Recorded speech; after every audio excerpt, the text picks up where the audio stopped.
आपण भुई भुई ठाव दे या कादंबरीचा कथाभाग आहे तो पाहत होतो. आपण मागे पाहिलं की रामभाऊला सक्त मजुरी झालेली आहे. आता त्याच्या मुलीचं लग्न, त्याच्या मुलाचं शिक्षण, 2च गुंठे उरलेली जमीन, त्यातली 1 गुंठा विकायची, त्याच्या मुलीचं लग्न, मुलाचा व्यवसाय वगैरे ह्या सगळ्या गोष्टी बघायच्या. आणि भानू नाना आणि दामू अण्णा ह्या दोघांनी असं ठरवलेलं आहे की आता सुटेल तेव्हा रामभाऊ सुटेल, परंतु त्याची पत्नी वारलेली रामभाऊ जेलमध्ये, आता ती अनाथ झालेली जी मुलं आहेत ना, त्या मुलांना आधार दिला पाहिजे आणि त्यांच्यासाठी काहीतरी केलं पाहिजे. हे सगळं सुला ही नानांची पत्नी या रामभाऊच्या दोन्ही मुलांना, विशेषतः मुलीला जास्त जीव लावते.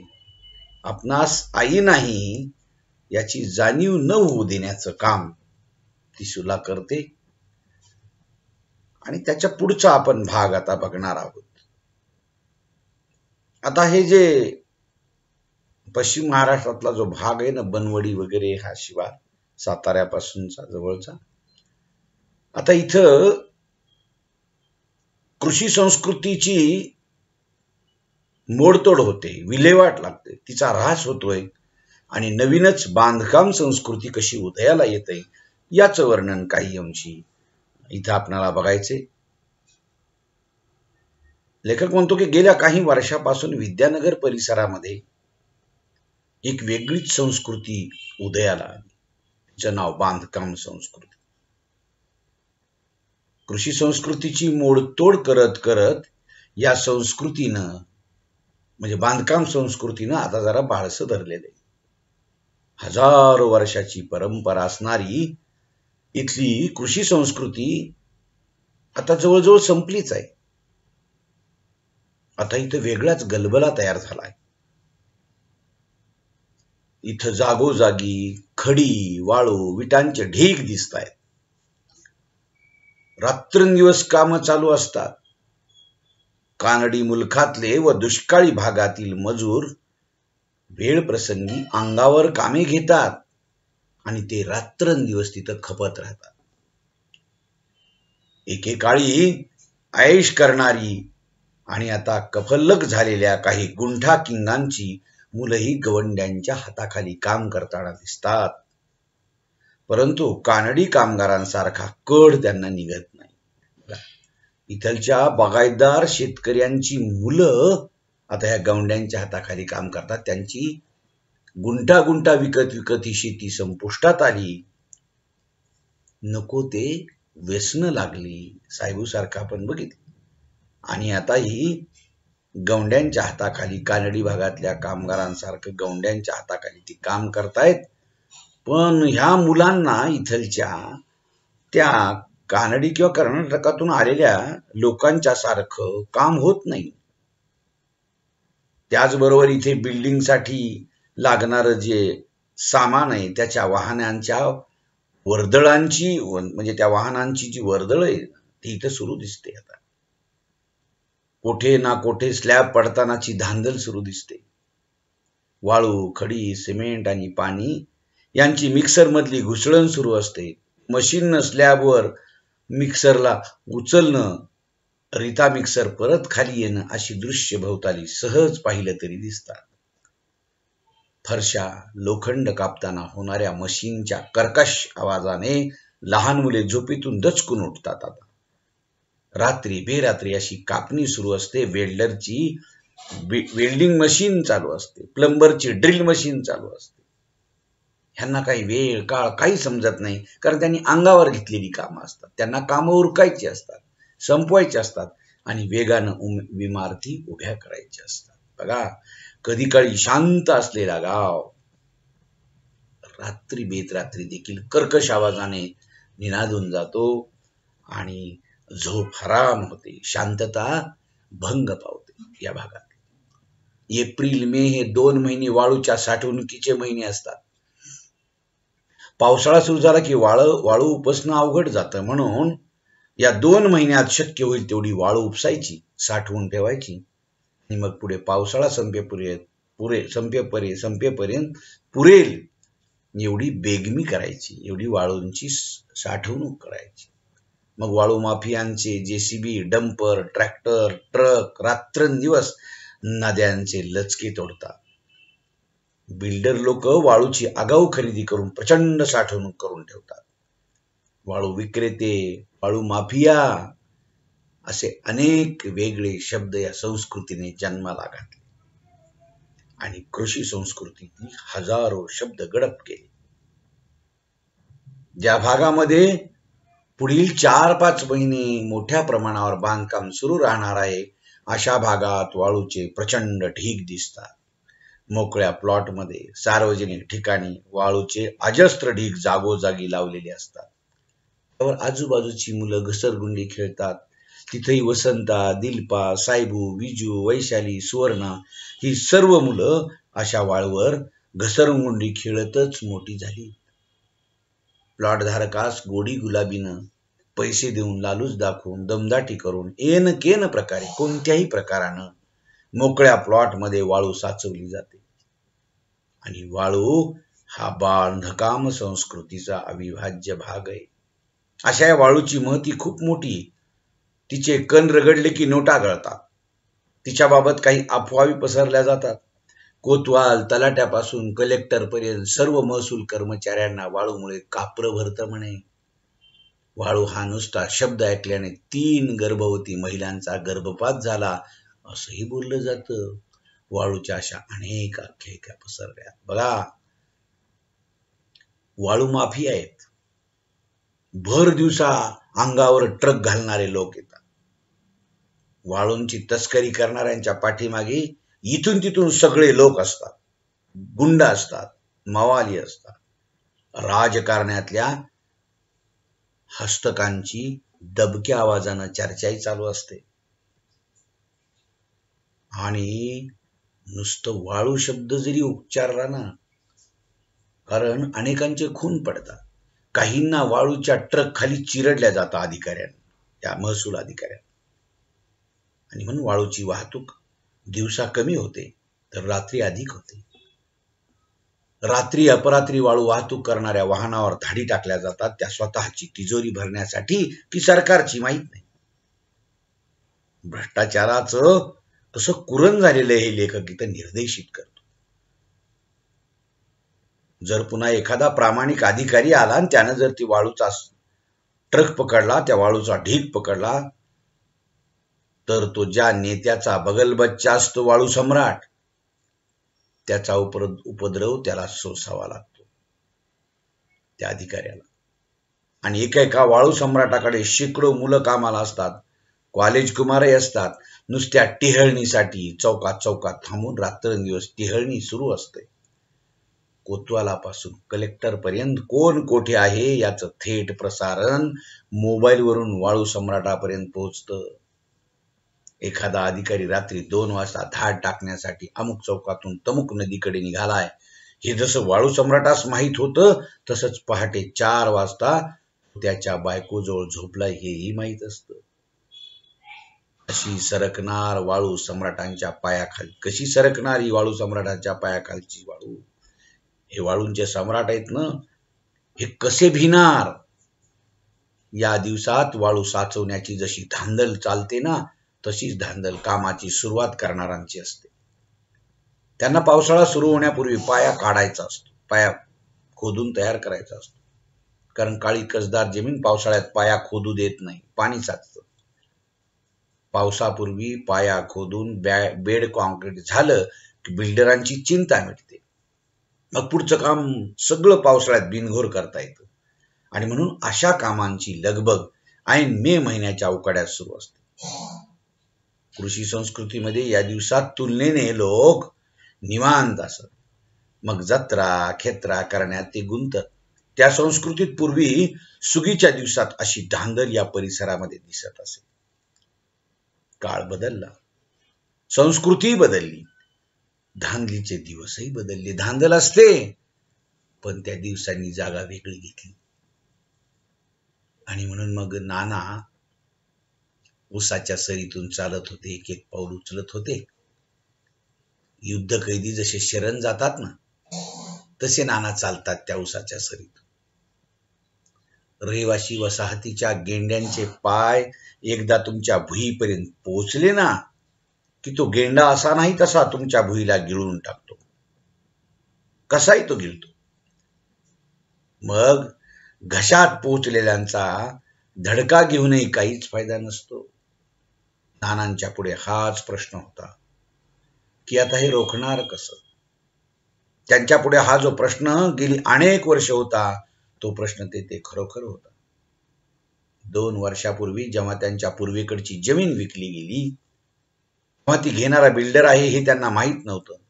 घेणाऱ्यांचा चेहरा हुबेहूब शेतकऱ्यासारखाच दिसला होता.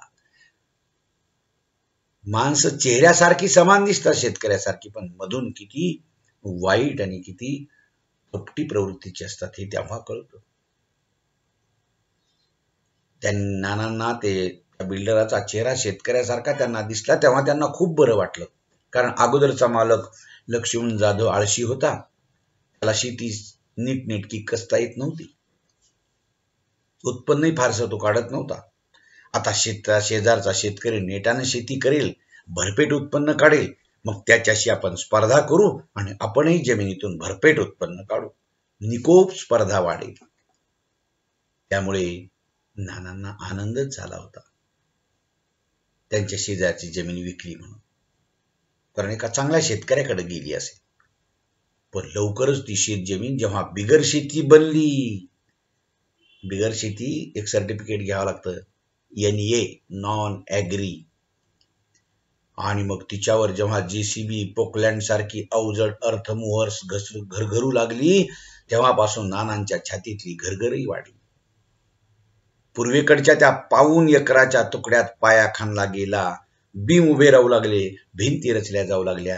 300 फ्लॅट्सची टाउनशिप, तळमजला अधिक 4 मजले असं म्हणण्यापेक्षा G+4 असं म्हणलं की लोकांना कसं भारदस्त वाटायचं. अगदी काल परवापर्यंत त्या जमिनीत ऊस डोलत होता. योग्य निगा राखली असती तर एकरी 100-125 टन उतार पडला असता. आता इथून पुढे त्या जमिनीवर कधीही पिकण्याची नोंद होणार नाही, पीक पाण्याचीही होणार नाही. ती इमारत उभी राहिली आणि तिला लागून असलेल्या नानांच्या जमिनीची अवदसा सुरू झाली. उभी पिकं इमारतीच्या सावलीनं मलूल होऊ लागली.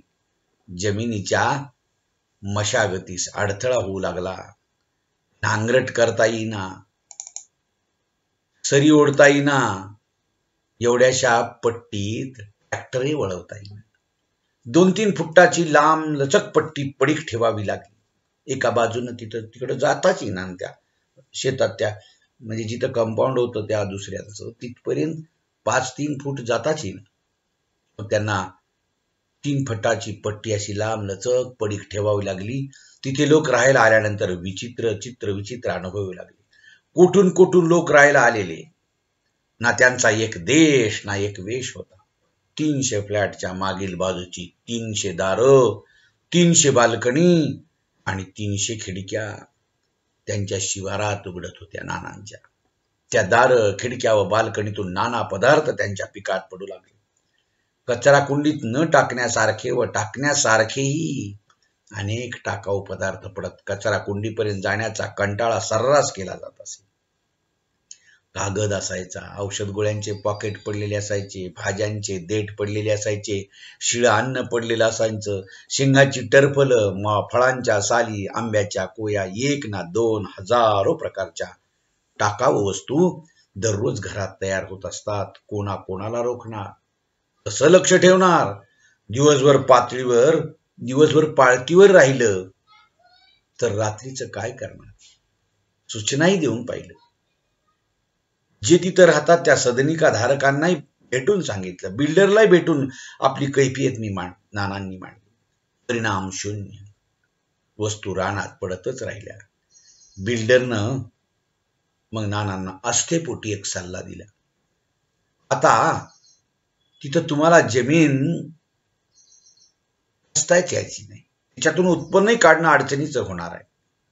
तिथं पिकं घेण्यापेक्षा ती पडीत ठेवलेली परवडेल. त्याही पेक्षा मित्र म्हणून सांगतो, चांगला पैसा सुटतोय. गुंठा 15 लाखावर पोचलाय. पैसा करून मोकळं व्हा. असं कोणी बोललं तर त्यांच्यावर रागवायचं नानांनी सोडून दिलंय. आता आधी रागवायचे नाना, पण आता ते रागवतही नाही. रागवण्यापेक्षा आता नाना दुर्लक्ष करतात.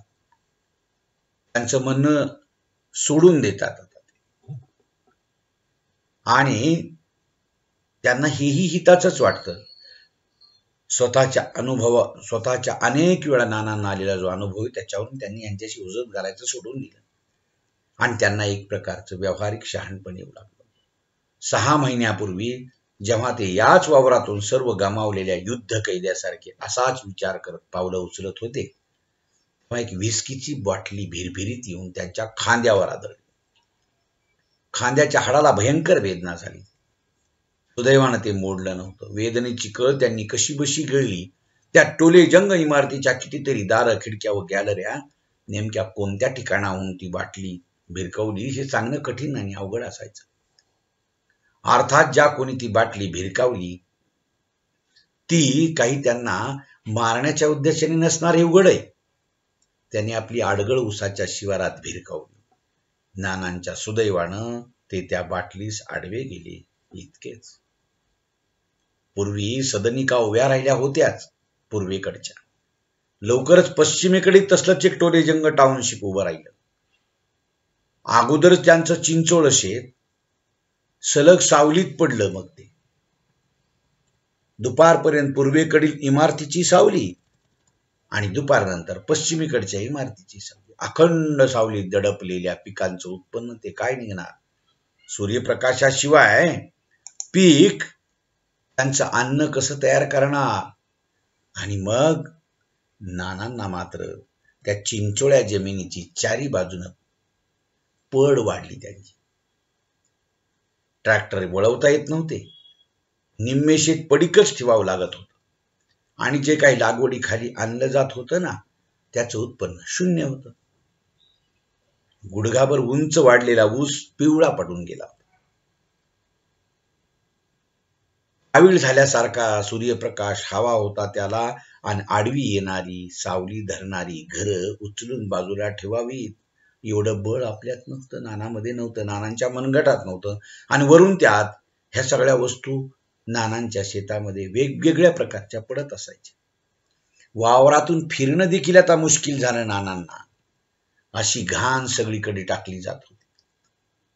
2 बाजूंनी टोलेजंग इमारती व उरलेल्या 2 बाजूंनी रस्ते अशा कोंडी सापडलेल्या शेतकऱ्यांनी कशी कसावी शेती?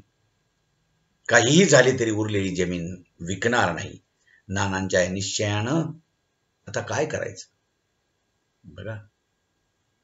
ज्या बिल्डरांच्या घशात दोन्हीकडच्या शेती गेलेल्या जमिनी गेल्या तिथं मध्ये राहिली नानांची जमीन आहे आणि ते बिल्डर नाना प्रकारचा त्रास झाला त्यांना तरी ते दूर करण्याचा प्रयत्न करत नाहीत. उलट त्या त्रासाला प्रोत्साहन देतात आणि नानांना इकडे सल्ला देतात जमीन विकून टाका.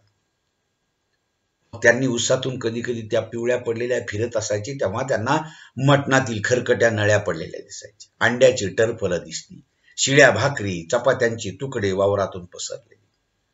पाऊल उचलतानाही ते अवघडून जात असत. टाकून दिलेल्या अन्नावर चुकून पाय पडेल म्हणून लोक एवढ्या अन्नाची नासाडी करत असतील याची त्यांनी कधी कल्पनाही केली नव्हती. 2 दिवसापूर्वी पाणी दिलं होतं उसाला तरी त्यात काही फरक पडला नाही. पूर्वीसारखाच तो दिसत होता, पिवळा, रोगट, पिवळसर. मुळात तो पाण्याअभावी पिवळा पडलाच नव्हता तर उन्हाअभावी पिवळा पडला होता. ते चालत होते.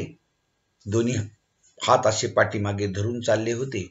कधी उजवा हात डाव्या हातावर पकडत तर कधी डावा हात उजव्या हातात धरत. जणू ते रोखून पाहत होते. त्यांचा एक हात दुसऱ्या हातातून विलग करणाऱ्या अदृश्य शक्तीला त्यांच्या पायाला काहीतरी गुळगुळीत लागलं. त्यांनी खाली पाहिलं तर निरोध पडलेला आहे. कोणीतरी वापरून खाली फेकून दिले.